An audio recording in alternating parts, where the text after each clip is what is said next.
É, meu amigo, o homem é brabo, não tem muito o que falar. E outra, título faz toda a diferença na análise de uma opção de gente aí, porque se for ideia de jogo, modelo, dificuldade que gera para o adversário, tem gente que vai baratinar a cabeça aí. Explico já. Nunca pensei em ser perfeito, mas vou correr pelo direito. Fala, moçada, beleza? O Bruno Formiganaro convidando você a fazer tudo aquilo que eu já mendiguei várias vezes, né? E estou aqui pedindo de novo. Olha só, Abel Ferreira e o seu Palmeiras ganharam mais títulos, né? O Abel, muito vencedor, e o Palmeiras numa era já extremamente vencedora, que vem antes do Abel, diga-se passagem, né? Desde 2015 para cá, o Palmeiras vem disputando sequencialmente nas cabeças, praticamente ano sim, ano também. Mas o fato é que o Abel está aí, são 8 finais e 4 títulos conquistados, já se coloca como um dos grandes técnicos da história do Palmeiras, sem dúvida nenhuma. Acho que a gente consegue questionar em que lugar ele está nessa prateleira, nessa hierarquia, porque tem o Oswaldo Brandão, né, na construção da segunda academia, de todo um DNA do que é o Palmeiras. Acho que o Luxemburgo passa muito por isso nos anos 90, e no final dos anos 90, naquela virada, também Luiz Felipe Scolari. Então dá para dizer aí que o Abel está num top 4, num top 3 para alguns, porque para muita gente ele já passou até o Luxemburgo. Essa galera que eu citei tem mais títulos do que o Abel, mas o Abel em muito pouco tempo conseguiu muita coisa, é muito relevante o que ele faz, tão relevante que os números do SofaScore deixam isso muito evidente. E eu sempre falo que baixa o SofaScore, está lá embaixo o link, 100% de graça, e é uma experiência para acompanhar os jogos, para analisar os jogos depois, para você acompanhar a agenda de jogos também do seu clube do coração e dos seus jogadores favoritos. Mas o fato é, o Abel com 116 jogos pelo Palmeiras, um aproveitamento ali que bate quase 61%, 179 gols marcados. Tem gente que acha que o Abel só monta times que não atacam, 98 gols sofridos, posse de bola em média com 50%, 8 finais e 4 títulos, são 62 vitórias, 26 empates e 28 derrotas, ou seja, um time que vende muito caro as derrotas para os adversários. Assim, é muito difícil ganhar do Palmeiras. O Palmeiras é um time muito competitivo, tanto que com o Abel tá nas cabeças e tá para brigar em basicamente tudo.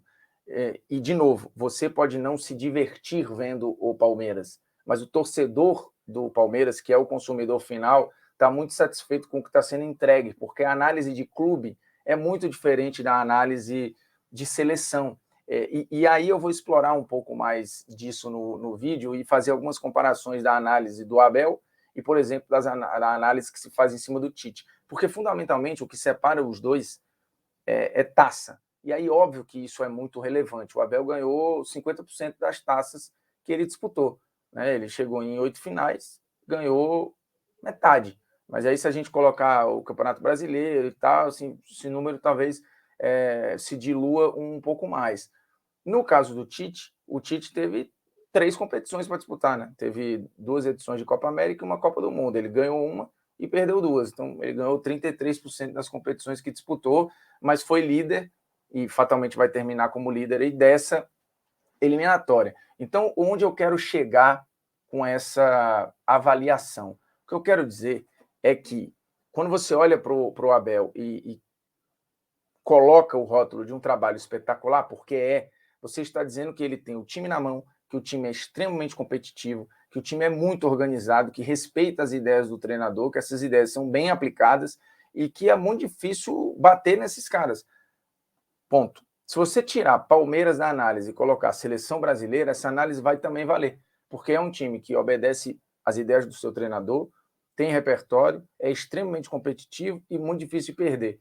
Inclusive, defensivamente, é um time até mais seguro que o Palmeiras, por exemplo. E ofensivamente, acho que tem um pouco mais de repertório. Mas, de novo, como eu disse, a análise de seleção é diferente da análise de clube. O clube, o cara está treinando todo dia, o clube você tem mais campeonatos para disputar. O clube envolve uma paixão na análise que tem muito a ver com o resultado final. Né? Quando ganhou, você sente um enorme orgulho e, dependendo das vitórias, você está com o ego massageado. Seleção, a cobrança não é só o resultado. Você precisa ver o desempenho, se ele foi agradável ou não, se deu show ou não, e vir com as conquistas, ainda mais no Brasil.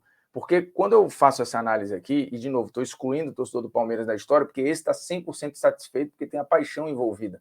Mas, de novo, se a seleção brasileira fosse um clube, eu acho que as pessoas iam estar muito satisfeitas, porque, de novo, é um time que dificilmente perde. Dificilmente perde. A gente já mostrou aqui o aproveitamento do Tite com a seleção, para nada surreal. Você vai falar, mas o nível de enfrentamento, mas isso, mas aquilo. Eu entendo esses pontos, mas, de novo, já falei algumas vezes aqui que algumas sequências da eliminatória sul-americana, algumas sequências são mais difíceis do que sequências na eliminatória europeia, por exemplo, e que os próprios europeus também sentem falta de enfrentar mais seleções sul-americanas. Enfim, eu acho que é válido vários argumentos, mas a real é que a seleção brasileira é extremamente competitiva e vai para as cabeças em qualquer campeonato. A mesma coisa vale para o Palmeiras. A diferença assim, é que o Palmeiras está transformando essa competitividade em conquista, e isso transforma o Abel em um dos grandes técnicos da história do clube, sem dúvida nenhuma.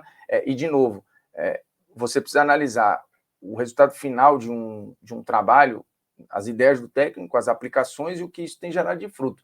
Como é que esse time é formado, o que o técnico espera dele, o que o time apresenta em campo.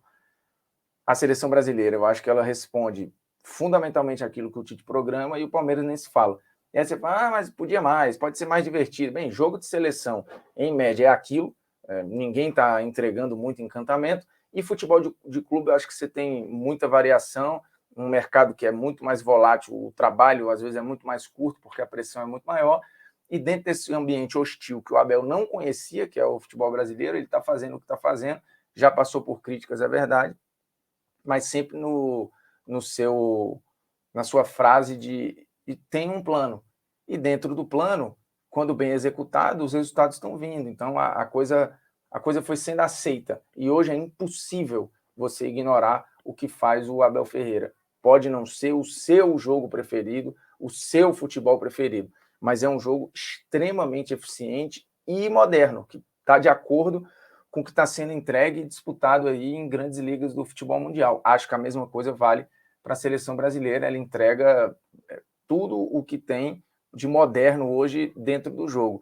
Pode ser mais ou menos divertido do que um dia já foi, e aceito todos os argumentos, mas não dá para falar que a seleção hoje está fora do eixo, está fazendo um jogo que ninguém faz, está atrasada em termos táticos, porque não está.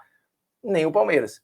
E, de novo, o que difere aqui a percepção do trabalho, fundamentalmente tem sido as taças, que, óbvio, para o torcedor do Palmeiras está mais do que suficiente, né?